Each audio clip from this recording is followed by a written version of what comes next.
Hey everyone, I'm Senior Vice President, Executive Editor at Large for Black Enterprise, Alfred Edmond Jr. Welcome to another edition of Beyond the Hype.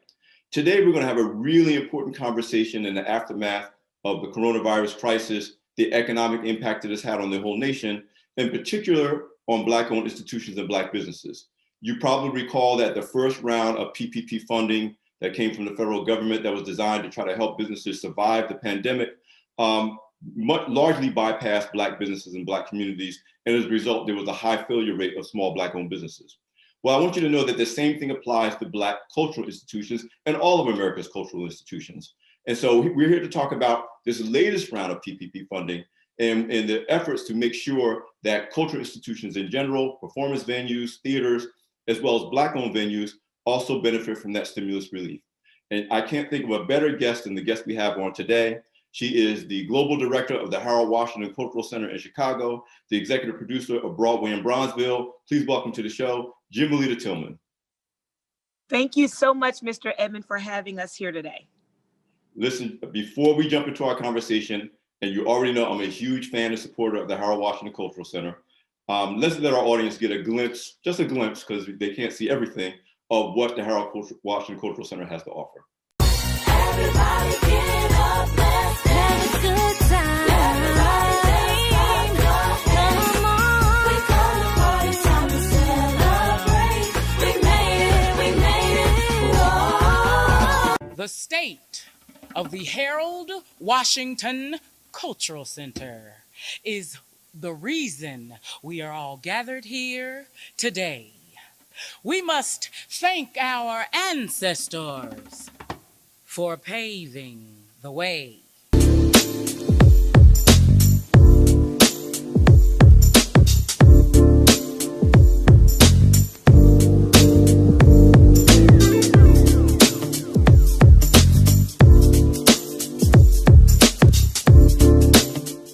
And listen, everybody, that was just a taste. So if you ever get to Chicago, especially after the pandemic, even before the pandemic, if you get a chance to go through there, go to Bronzeville in Chicago, you want to check out the Harold Washington Cultural Center. But Jimelita, before we jump into our core conversation around what it takes for performance venues to survive and thrive, as we're continuing to battle our way through COVID, and of course, in the aftermath of COVID, I really want people to understand what you bring to the table. Yes, you're a playwright. Yes, you're a producer. So people might expect that of a director of a cultural center. But you're also someone from an executive side, really, really prepared for the unexpected. Now, nobody expected a global pandemic a year ago, but the bottom line is you're certified in risk management and emergency preparedness. A lot of people don't think about those things when they talk about running a major cultural venue. Talk to me about your story in terms of who you are, and also the legacy of Harold Washington Cultural Center. And we all know it's named after the legendary late mayor of Chicago, Harold Washington.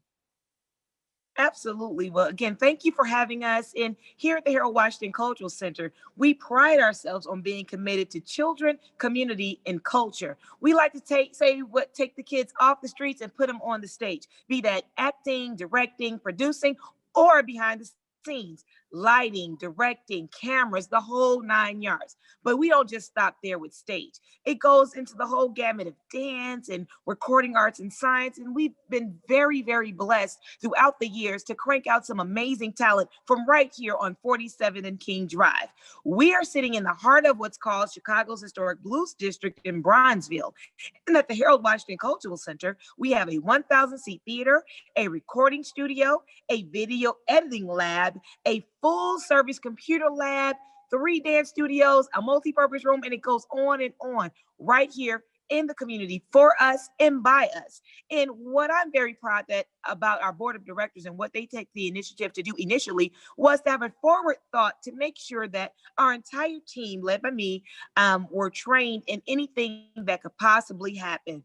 So going all the way back to the inception of the Harold Washington Cultural Center, we've always maintained our updates and certificates in emergency preparedness, risk management. How do you deal with everything from an active shooter all the way up to someone who's no longer an employee and runs off of your data? That is an emergency in itself. Luckily, we've never had to deal with anything like that, but these are things you have to be prepared for. So in Chicago, we don't have a lot of really torrential weather patterns and such, but we have to be prepared for how do we help other institutions preserve some of their materials that they might have gotten or thrifted, but they didn't know how to archive or chronicle that. So we've been trained here as a team to go out and be dispatched almost like the National Guard to assist other institutions across the country with dealing with emergency matters. And we were standing at the ready once this coronavirus and this pandemic hit. And now we're one of the leaders in turning that corner with virtual productions. Now, and I really want to dive deep into that. Now, let me do a disclaimer, everyone. I'm a huge fan of the Harold Washington Cultural Center. Chicago happens to be one of my favorite cities. I have family there. I used to host a radio show on WVON in Chicago, legendary radio station in Chicago. I thought I knew the Cultural Center, but I learned a lot of the other things just in the past year. And just to give a little background, Jimelita Tillman is the daughter of civil rights icon and former Chicago alderman Dorothy Wright Tillman, and she's the mother of a 14-year-old environmental scientist with a master's degree who we profiled, Black Enterprise profiled last year as Dorothy Jean Tillman. So you're really talking about a really interesting legacy, fascinating legacy, in my opinion. So just to say that, I'm a big fan of the Harold Washington Cultural Center. I'm a supporter. And by the way, this is kind of a turning of the tables, because the first time we really ever talked was when you interviewed me for one of the virtual events for the Harold Washington Cultural Center that was specifically designed to be able to take place during this crisis. And that's why I kind of want to use that as a jumping off point. A lot of venues, a lot of theaters, maybe I would say most of them, maybe 90% of them have been shut down. You are one of the few that said, we will recognize and observe all COVID requirements and restrictions to keep people safe, but we will not shut down. We will find a way to keep going. And the event that I participated in was my first exposure to anything like that from any institution. But talk to me about that.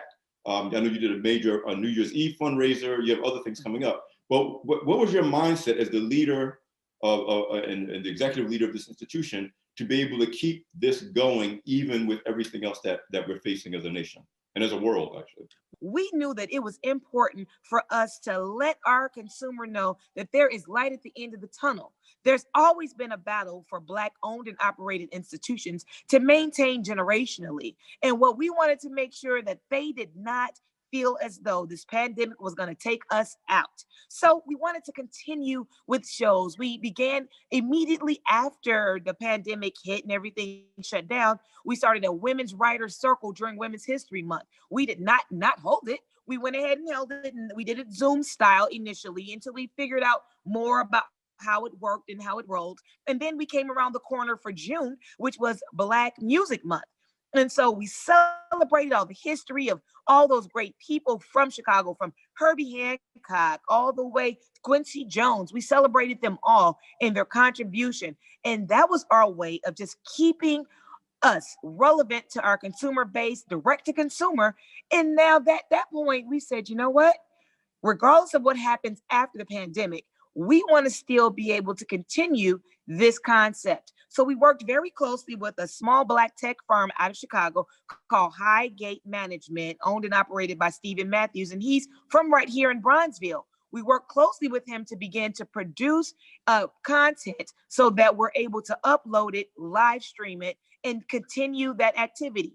Once Steve came to the table, we said, let's look at a way to assist and support other theaters, institutions, and artists to be able to produce their virtual shows. So then we became somewhat of a stage studio for them as well. So not only were we providing our own content for our patrons, we were able to provide opportunity for other theater groups who may not be able to get their homes back as it pertains to their theater houses, because theater houses are closing left and right.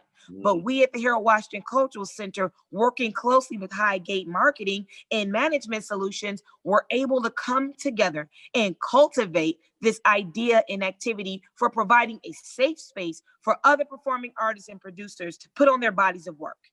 I want people to really get a picture in their heads of just everything that the Harold Washington Cultural Center has to offer. Now, again, I'm a fan, but it wasn't until when you interviewed me for the event you put together featuring me, which again was a small socially distanced gathering, a very small, small socially distanced gathering this is a physical, but live streamed to Facebook and to YouTube, where obviously we reached a much broader audience. And that's what Steve Matthews has done in partnership with you to reach larger audiences while still being COVID safe. But it wasn't until when I came to do that event and you arranged for one of your staff to give me a tour that I really, I knew a 1,000-seat theater. Yeah, okay, I get it. But there's so much more to the Cultural Center for what you offer the community, what you offer artists. You've taken Broadway and Bronzeville to other countries, and I want to touch on that a little later in the conversation. But help people to understand exactly what a major resource as a culture. This is not like not to just smaller theater houses, but this is a really multifaceted venue that provides all kinds of programs. Can you give us a quick rundown of all the things that go on at the center and the features that you have? Not only are we able to produce Broadway style and quality shows, we are a member of the League of Chicago Theaters, as well as the National Independent Venue Association, where we work closely with our various entities to make sure that if there's a stage manager that may not be within work, we do a lot of what I call speed dating, if you will, of a connector of resources for theaters that are in need and those that need that work, and we are able to connect them up. So we are a great conduit and a connector.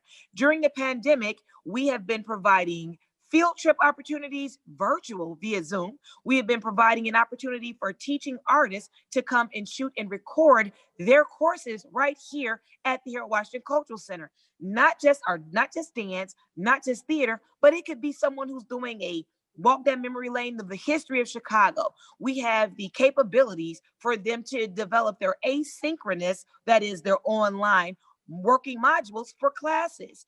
The great thing about what we're doing here in the midst of the pandemic is that that teacher who normally would probably have that course for one class in one school, now they're able to produce that class around the world. And we think that that is a top-notch thing that we're going to be coming out of this pandemic with. And from what I saw on the tour, you also have dance, 3 dance studios, I guess you call them, for everything tap to ballet, computer lab. I mean, again, I just thought about, okay, there's a theater and there's a stage, but it really is a 360-degree cultural center in the fullest sense, both in terms of your technical capabilities as well as the types of cultural and artistic venue events you can host or support. Mm-hmm. Absolutely. It's crazy that you mentioned that. Karen Clark Sheard actually won a Grammy from recording here at our building. We've done some amazing things with Jennifer Hudson, Rakim of Arabian Rakim, Keke Palmer, who was the first, everybody knows her as Akilah and the Bee, but she was the first Black woman to ever play Cinderella on Broadway. And that brings me to the fact that we are the only theater in the country, not Black theater, but the only theater in the country that takes a delegation of students to the Tony Awards every year. And the Tony Awards, for those who may not know, is the highest coveted award for Broadway musical theater.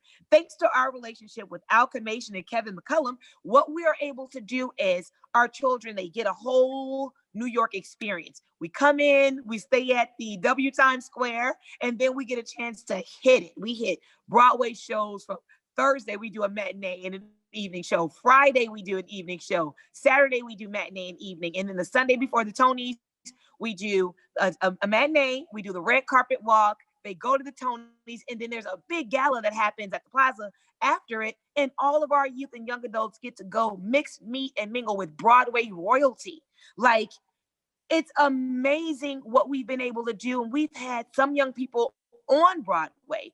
We've had Jeremy Payton. He was in Hairspray, in Kinky Boots. We've had Deshaun and Dante Brown.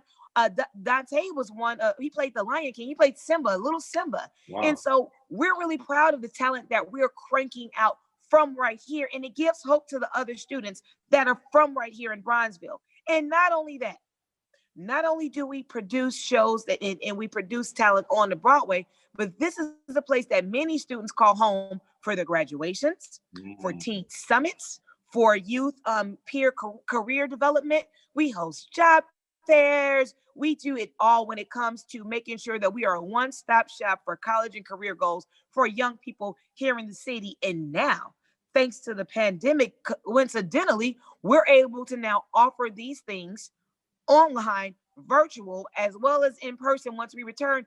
we're not going to go away from our virtual activity. We're going to use this to expand our reach. Did I tell you that our New Year's Eve show, who normally we have 1,000 people here at the Herald Washington, and it's traditionally a $100 ticket show, but this year we had to pause, pivot, and reset. We ended up doing our New Year's Eve show virtually, and we got over 15,000 people to tune in and counting.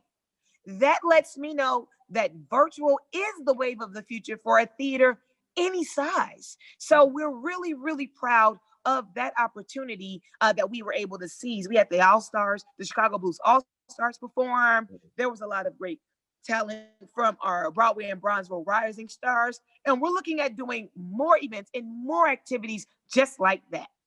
And to put a grace note on all of that, tell me about Broadway and Bronzeville and you taking productions abroad to other countries. Well, thank you. Broadway and Bronzeville, we have our Broadway and Bronzeville that's here locally, that we do activities such as Page to Stage, where we work with youth and young adults to be able to work on their creative writing skills. And so it's everything from how do you course it out from the page to producing it on stage. And it is something to see a young person, young adult, see their body of work produced on stage. Now, whether they go into theater or not is a different story, but they're able to say, I created that from my mind and I saw it produced on stage. Funny thing is, we work closely with what is called the Alternative Schools Network here in Chicago. It's founded by Jack Wiest. He does a lot of amazing things. Over 9,000 kids. This is the recidivization population of students, those that have to do credit recovery because they might have fallen behind on their grades, or they might have gotten into a little trouble and ended up in juvenile detention. Well, they're getting recidivized back into the academic world. Well, working closely with the Alternative Schools Network, we have found that theater and performing arts and our partnerships with these schools have cut down on the teen pregnancy rate, has decreased the violence. They've been doing better at being able to talk out their problems. They're doing better at being proud of their achievements, because oftentimes a young person may achieve something, but because it's not cheered on in their traditional village, we're that village for them. And Jack Wiest said, Jamalita, you know, we have noticed a difference in many of our students after being a part of programming here. Now, again, it doesn't necessarily have to be a part of a particular show. It may be a teen summit. It might be a night at the movies. It may be a talent show and open mic, or a concert that is specifically geared towards students. These are the activities that we're proud to do. We've done some amazing things with Chance the Rapper. And some of you all may be familiar with Chance the Rapper with all his 3 Grammys and all the things he's done, but he has 2 organizations. He has Social Works, which is his nonprofit arts organization, and Kids of the Kingdom, which is a faith-based initiative that he has with dealing with the summer camp of arts and technology, as well as being rooted in your faith. And that's important. Oftentimes, we don't take that moment to just be still and pray, or be okay with being rooted in whatever your belief structure is. We have students that are part of our program that are Muslim. We have students that are part of our program that are Seventh-day Adventist, Catholic, Christian, you name it. And the thing about it is, it teaches tolerance, respect, and an understanding. And it makes it a little easier sometimes for students to communicate their faith, because oftentimes it's not a thing that they really want to do with their peer group. But here it's a safe space. You know, we're a 501c3, not a place to be able to shout, my God, my God. You know, they need that, and we provide that. But pivoting from the point that you were asking about Broadway and Bronzeville in our Broadway Beyond Borders program, we are also in about 7 or so various countries. So we're in France and Paris, we're in London, England, we're in Cape Town, South Africa, we're in Nassau, Bahamas, we're in, Ghana, Accra, Ghana, so many, Cuba, Hogain and Camagüey. We've done some amazing festivals there, social justice festivals dealing with the arts, and the activities that we do when we're in these various countries. We go in, we work with their schools or their various institutions with how do you best shape your curriculum or your programming to be able to compete at an international level. We work with teachers on how to teach the students and utilizing performing arts to reach the student academically. And then, of course, our Paid to Stage program, where we're working with students abroad with writing and producing their own shows. And now with Netflix and all these other mediums, they're able to produce their shows and get them uploaded and actually see their bodies of work working. We're really proud of the impact that we've been making in Cape Town. We work closely with Apostle Joseph Stanford. Now, there we've been able to work with students in the orphanage, and he's at an amazing theater that he opened the doors to myself and my staff and my crew, and we work closely with this team there. And we're going to be going back, so hopefully we can take you with us, Mr. Edmond, so you can see some of the work we're doing abroad, because we know that the legacy that Mr. Grace left behind was the importance of economic empowerment of Black people around the world. And the arts is one of the greatest exports of America and the primary export of Black America. So instead of just letting people sharecrop our culture, we want to make sure that we own and operate how our images are being portrayed around the world, and how around the world our people are being showed to us here. So hopefully maybe we can talk to Butch and get you and the crew to come on over to Cape Town and check us out. I'm coming. Don't worry about it. I got this. I'll talk to Butch. I'm definitely coming. Listen, we've done what I really wanted to do at the front end of this interview, which is to really not only give a clear picture of what all that the Harold Washington Cultural Center has to offer, but to help people to understand that when we talk about losing an arts institution, a performance venue, a cultural institution, it's not just, oh, there's a little bit of entertainment that's missing. That it's a huge economic impact to a community, as a huge cultural impact, a social contract to the community.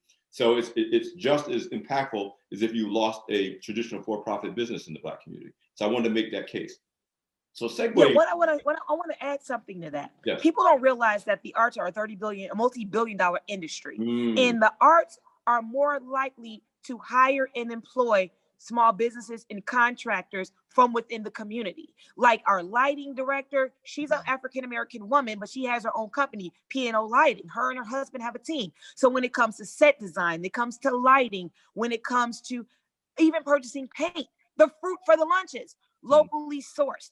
The arts organizations, be it craft services for shows, we are a purveyor as an economic engine. Not just when people come to the show and they go dine at a restaurant locally or stay at a local hotel, we do boom the economy. But when we look at how many small businesses that are impacted by arts institution, the number is through the roof.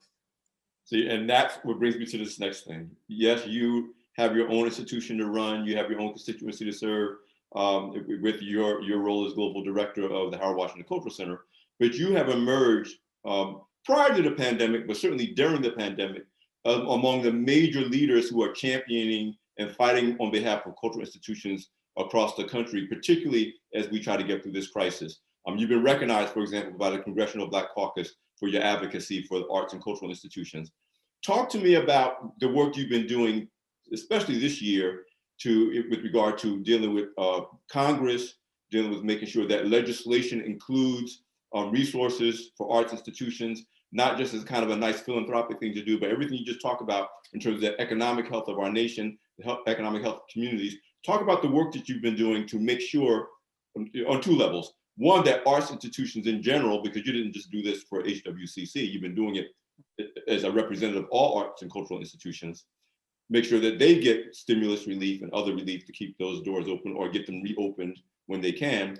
But then also you being one of the few, if not only Black leaders at this level, who is a champion for cultural institutions, to make sure that venues like Harold Washington Cultural Center and the other Black institutions get their share of the PPP dollars and other stimulus, because there's resources I'm sure you share with me that goes beyond PPP, to make sure that we not only not lose institutions like Harold Washington Cultural Center, but you emerge stronger because of the support you're able to get. Well, I want to take it back just a little bit. Mm-hmm.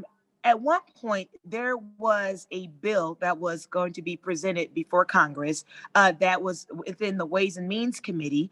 And on that, Congressman Danny Davis sits on that committee. And at the time, a few other congressmen, Chairman Camp, Dave Camp was a chairman out of Michigan at the time. And the legislation that was before the committee dealt with being able to utilize a contribution to arts organization as a tax write-off. And there were many people who you normally wouldn't think that you would think they would be for not taxing people to be able to be a patron of the arts, but some of the people who traditionally would be art lovers were championing this tax. I went before the Ways and Means Committee, and we were able to make our case and explain to them that when white art organizations get wet, Black art organizations, we drown. Mhm. And that is a known fact when it comes to when it rains, it pours. So if it's affecting them, Chicago Symphony Orchestra, Lyric Opera House, the Met, it is going to ruin and crush us. So back then, when we were working on the tax break, we were able to work very, very closely with the Ways and Means Committee to show how the little boy that wanted to play the violin and how the patrons of the arts were able to help him navigate his way through college. And if they weren't able to have this tax break, that young man may not be playing the violin today. He's gone on to do some amazing things at the Met. Now, when we fast forward to what's going on legislatively now, that's just laying the historical context. That was 2013, and there were a number of other things that were going on between then and now. But every year we would go up to Capitol Hill for Arts Advocacy Day. One of our major hosts is actually Sheila Jackson Lee out of Texas. Love her. She would always host us there in DC to make sure that the arts were heard and that whatever funding we were pushing for, it got through. Legislating on Capitol Hill is very, very important and very, very key. And it's not about just having a lobbyist go out there. Your leaders need to see, hear, and feel your way about how passionate you are about the arts. So as we fast forward to the PPP, us joining the Chicago Independent Venue League and NEVA, we began working closely to craft out the legislation to help support arts venues and institutions. What was key about that is that many of the businesses that were getting built out and things were happening for them, they were not arts institutions. They look at performing arts venues and live venues as just a warm and fuzzy place, not just a real business. And we had to work so hard. And I want to thank our legislators, Robin Kelly, Congressman Rush, Congressman Davis, for supporting and making sure that that legislation got pushed through. And the legislation I'm referring to is the Save Our Stages. Initially, Save Our Stages was just about reopening, being able to get your payroll back together, take care of a few bills, but it has expanded tenfold to be very specific in nature and the language that it's choosing to ensure that those that are in disadvantaged areas, those that are women owned and operated, those that are African American owned and operated, and those that are veteran owned and operated get an opportunity to get first shot at the money. And the Save Our Stages bill passed, and it's going to be legislated. It's legislated all the way through, but it's going to be administered through the Small Business Association. So the SBA is going to be the conduit in which the money is going to get to the venues. And one thing I want to share with you, Mr. Edmond, is that over the years, we have lost many brick and mortar theaters. Now, a theater company may still exist as a performing troupe where they're able to perform in houses, but there are not many Black-owned theater houses. Here in Chicago, we have the Harold Washington Cultural Center, we have Black Ensemble Theater, ETA has their building, but other theaters don't really have buildings. A lot of venues that we consider Black owned are really kind of like Black patroned, right? Mm-hmm. So these are theaters that we may manage, these are theaters that the theater company might sit in, but we're not owning the dirt. Mm-hmm. At any point in time, someone can get rid of the lease. At any point in time, someone can say, pack up your costumes and get up out of here. And we're seeing the Black theater and performing arts venues go the way of the dinosaur. And I say nay. I say that we need to use this point to invigorate those performing arts troupes to figure out a way to at least have a storefront theater, right? To at least have 88 seats somewhere that you can call your own and pass down from generation to generation. We have to legacy build an institution plan for hundreds of years, just like our counterparts. And it is not an unrealistic thing to think about a 100-year legacy plan. And thanks to our board of directors, now we were founded by like Inez Andrews was an original board member, Chuck Barksdale, Marshall Thompson, one of the original board members. I saw you interview. And a guest on my show. A guest on my show. Otis Clay. Oh, I know. We had some amazing legends in music who have passed on because our board consists of musicians, community reps, and business entrepreneurs, and they worked very closely with us. And as time went on, some of them have passed on, but we're still resilient, and our board still works very, very hard and gives us the support that we need. They came in and manned those phones and helped us call those congressmen. They called up the various volunteers. They made sure we did a PPP giveaway here. Our board of directors led that, and I'm very, very proud of them. I want to just shout out a couple of them, and I know that they're going to be watching. Miss Janie Bennett, H. Lorraine Jetter, who's like a super duper top person in the Talma chapter of the Eastern Stars here in Chicago. Miss, I don't know, you're like, Timolita, enough with the shout outs, but Brenda Ramsey, Terry Bell, our whole board, we're really, really proud of them. And I don't want to forget any names, but I would be remiss for not talking more about my mother, the founder of the Harold Washington Cultural Center, the Honorable Dorothy Tillman. Now, she was a field staff organizer for Dr. King. And one of the things that people don't really think about Dr. King with is the arts. Dr. King was an accomplished pianist. Dr. King had an amazing, beautiful voice. And there was nothing that happened in the civil rights movement that did not incorporate an artistic perspective. So when this building was getting constructed, anyway, when my mother at the time was an elected official, she said, no, we will not just have a small 200-seat theater. No, we will not just, we need to have something that can rival any theater with the state-of-the-art, top of the line. And here we are still 16 years later, forging the way in technology and turning the corner on what could have been an economically ruined for arts organizations like ours. Yeah, leadership tip, everybody. A top executive takes care of their board. So I wasn't mad at all the shout outs. Smart executives know you look out for your board because your board looks out for you. You use the term that you used in private conversation with me, this idea of sharecropping our culture. And I want you to address that, and I want to, without giving it away, I want you to say it better than I can say it. But you talked about, we see it now because of the focus on corporate social responsibility and changes to try to change social injustice and the shift around what's fair and what's not fair in terms of support and distribution of resources and legacy building in the aftermath of the death of George Floyd and everything that's happened this past year during the pandemic. And you said something to me about now there's obviously money available, and it should be available to all institutions. But talk to me about the importance of recognizing where the money goes, how it's used, and whatever the source is. If you're really trying to address the problem and to address systemic unfairness in the economy. Well, one, I want to take it back. Mm-hmm. Black Enterprise held an entrepreneur summit of some sort here in Chicago some years ago. Yeah, had to be maybe 2012 or so. And our young people we were reached out to here at the Harold Washington Cultural Center way back then to bring young people to participate in, it was like a whole business summit, youth, and this whole piece that was going on. And I said, well, that's cool, but our kids are pretty much theater kids. And I can't remember the young lady name at the time, but she says to me, theater is a business. I said, I know, our kids are really, I said, you know what? Okay, we brought our children down to, it was maybe the Hyatt, Hilton, wherever it was downtown.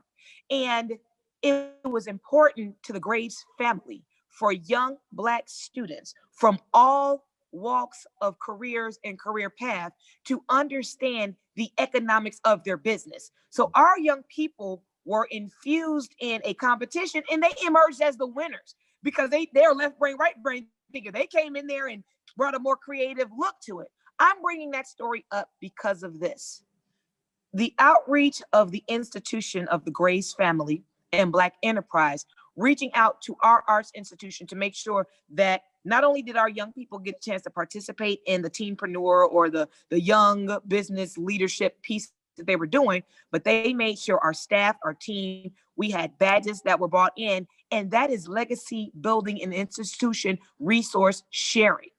That is why it's so important to preserve our institutions across the sectors. That one story alone is one of those examples that I wanted to make sure that we share. That and strangely enough, Project U, that's headed up by Sister Lisa Muhammad, those are the students, they normally do our acting here and they do our ushering and our ticket taking. They walked away with every single trophy certificate you can name.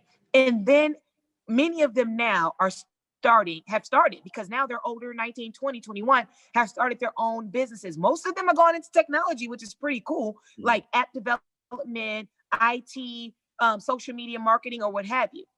But as we look at the fact that other institutions would have brought them in, giving them the exposure to the business and the business development as an audience member. The difference between what they did, what they would do, and what Black Enterprise took that moment to do was it gave them an opportunity to see and be what they can be, not just by sitting in the audience, but by authentically engaging, participating. They got a chance to meet at the time. Derek Dingle came and sat with them. I think they got a chance to take pictures with Miss Butch Graves, the son. And all of that, everybody was accessible to them.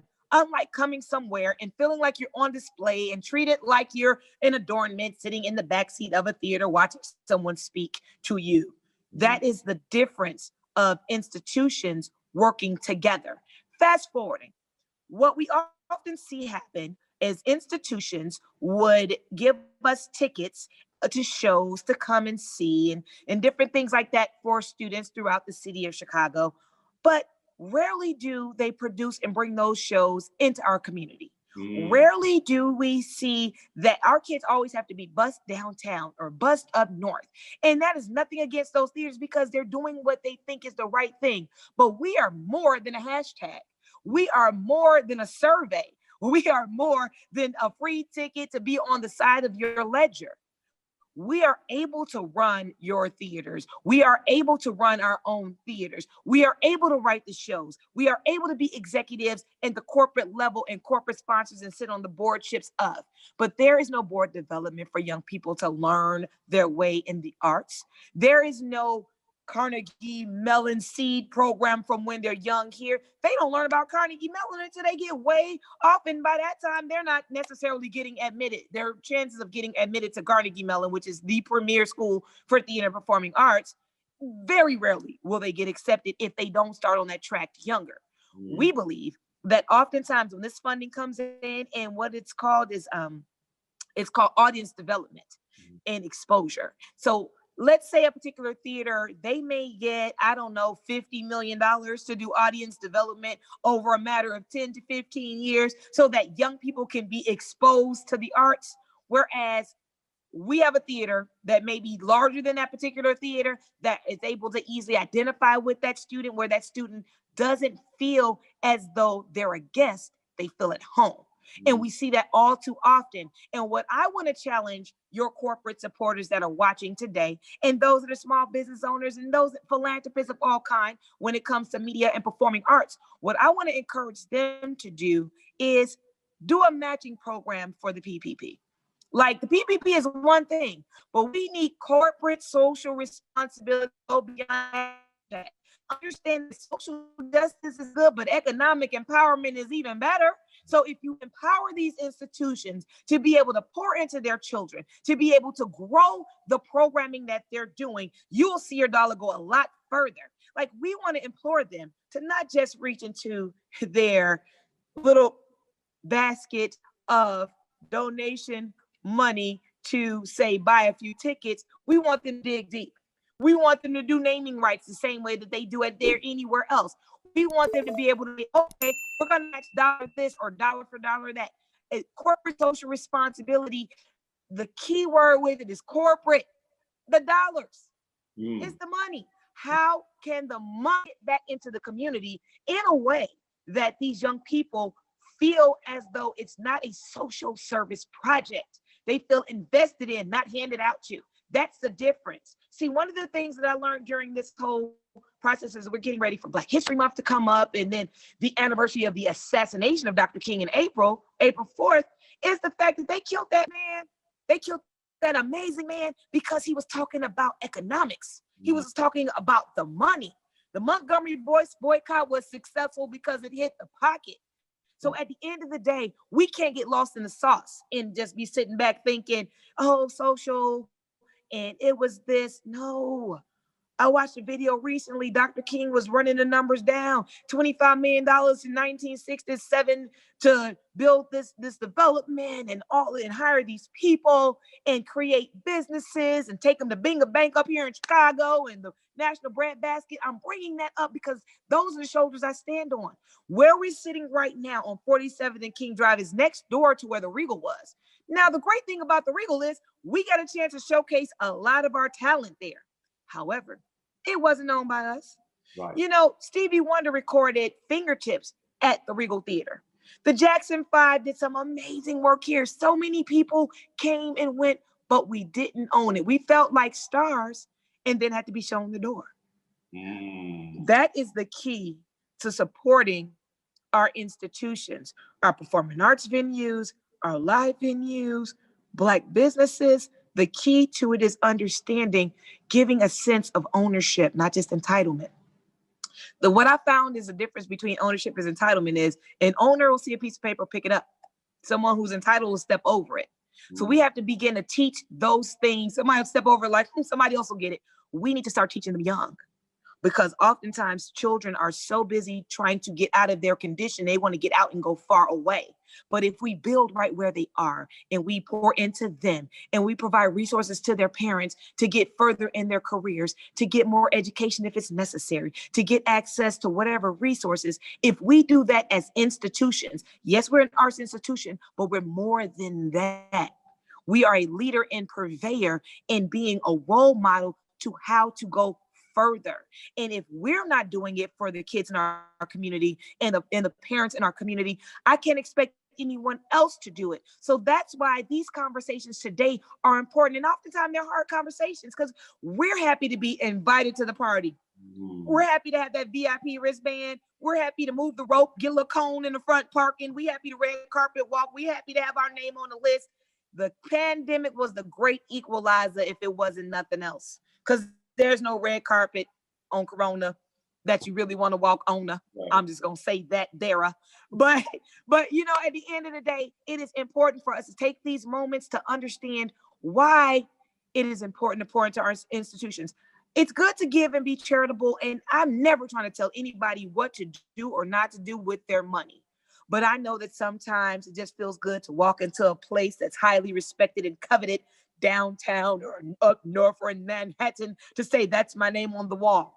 There are people that will break their neck, sell their birthright, and twist their wrist to make sure that you see their name is inscribed on the wall at some institution that is probably never going to invite them in if they were not creating that opportunity of $1 million here or 500,000 there. And that's why it's important when we have people that have a seat at the table on the corporate level that make decisions about the dollars.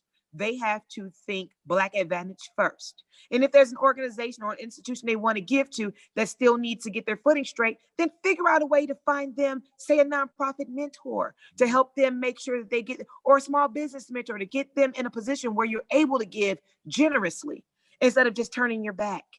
Like, I think a lot of what we're dealing with at some people at the corporate social responsibility level is that they're dealing with post-traumatic slavery syndrome. And what I mean by that is that they work so hard to get there, to be the first, the only, the Black, the this, the all those, these, those, and thys, that they walk through that door and they slam that door behind them so that they can point and pick and choose, and they become a part of the systemic racism that is keeping our community oppressed today. Racism does not have a colored face. It is an institution of power. It is about economics. It is about being able to change somebody's life one way or the other and taking the latter route where it's going to be negatively impacting. Racism can be experienced on the bench at court, right? Whereas it might be a Black judge's face, but they are going with the status quo of what happens. Racism is when you have a legislator in Springfield, Illinois, that says we're elected, but we can't do nothing to help because they won't allow us. They are, and whoever the they, right, but they are allowing their hands to be tied instead of speaking out and fighting. They're staying in the system of the status quo Don't tell me as my legislator that I voted in what you cannot do, because I voted you in so that you can do it. So if you can't do it, get out the way. And that's for anybody at any level, be you clergy. If you are leading a flock of people and you don't have an economic plan for your church, step to the side. Be you a legislator, if you are not making sure that that money comes loose from the state capitol to your businesses or your local businesses or at the federal level, step to the side. And if you are a corporate social responsibility director person and you are not making sure that people that look like you first and foremost get to that money, step to the side. Or we're going to have to call for your head.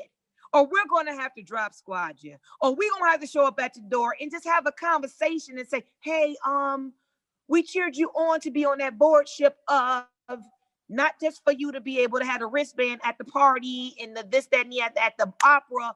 We want y'all to make sure that this money comes back. You got to remember when. You sound like the daughter of Dorothy Wright Tillman. You also sound like a disciple of Earl Grey Sr., the founder of Black Enterprise. Love him so. Love him so. Sit on the board because they ran out of smart white people. You're there to make it. Listen, we have left, and I'm glad you took it to this particular point.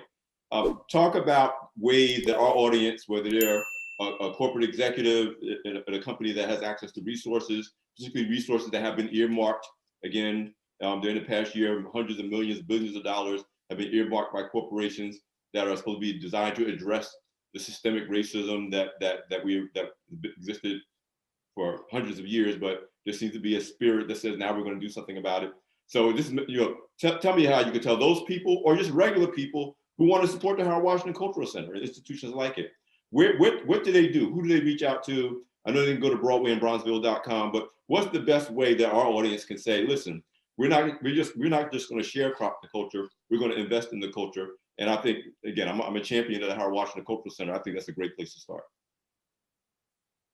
Well, the first thing we want to say is give us a share, like, follow on all of our social media for the Harold Washington Cultural Center. Get engaged with us. Follow what we're doing. Share our story is at the bare basic minimum that you can do. Share this broadcast today. So it's important for people to hear our story, because I believe George Washington Carver said, people don't give to causes, people give to people. So at the end of the day, you have to feel the heartbeat of the story of what we're doing here. We service over 25,000 youth with performing arts programming and activity every year. And even in the pandemic, it looks like we're still going to be reaching our numbers. Why? With the virtual, as well as programming that we continue to do with our local public school. Second, I would often venture to say, take a look and see who's responsible if you're in an area that deals with corporate social responsibility in the advertising and marketing budget. There's a lot of theaters that are we're the Harold Washington Cultural Center, but we have a stage. Put your naming rights on your stage. It could be the blah, blah, blah. Better yet, it can be the Black Enterprise Stage Presents. And these are things that can happen. Naming rights, adopting a program, sponsoring a kid, and not just doing it in a way where it's one and done, but doing it in a way that it's lasting long term. If you have a bereavement, a bequeath plan, think about including us in your will, in your living will, so that when you transition, that's one of the things we learned that other organizations do. Other organizations, they get to people and say, hey, time is ticking on that clock. And we know that when you transition, you're going to have about $10 million. Can you earmark $1 million for us? Those are the things we need to start thinking about as Black people are beginning to get their life insurance policies and get their affairs in order. Consider giving to us posthumous. Hope I pronounced that correctly. And another thing that you can do, yes, another thing that you can do is, as we're getting ready to come back from the pandemic and before, consider hosting events and activities with us safely virtually. We can shoot your virtual event right here. One of the people I want to absolutely shout out, if it's okay, is Mr. Chris Gardner Sr. And if you guys don't know him, he is the Pursuit of Happiness. He took time to make sure that he came during the pandemic and shot a very exclusive video here on our stage. That gave us a spark of hope. Many of our charitable givers and donors have been still giving, but we need support from you. Those that are viewing right now, you can log on to broadwayandbronzeville.com. You can hit the donate button. You can be a subscriber to our programming. You can come and you can give us some volunteer time hours. Lend your brain trust. We will be loading up our advisory board, which is a little different from our operating board, but our advisory board, it doesn't require you to have a whole lot of commitment, but we want your brain trust, your brain power. We want you to do some brain fundraising. That's what we need help and support with, just being transparent to everyone. Closed mouths don't get fed. And I want to shout it to the rooftops that I have been born, bred, and raised in the theater. Without the theater, a lot of things in my life probably would have went left regardless of who my parents are. And that is what is important to know. That when you invest in institutions like the Harold Washington Cultural Center, you're investing in generations and generations and generations of up and coming successful people. Listen, I can't think of a better note to end our conversation on. You know, you and I are going to continue to talk about these issues because, again, I'm a fan of you. And can we get your commitment, Mr. Edmonds? Let's start with you. Lead by example. Make your pledge today. I got you, and I'm coming with you to South Africa, and I'm personally going to do everything I can to continue the legacy of the Harold Washington Cultural Center. I think you're doing amazing work. I think it's necessary work, and I'm so glad that you took the time because this is a busy woman, y'all. Just figuring out a time I could get her on the show.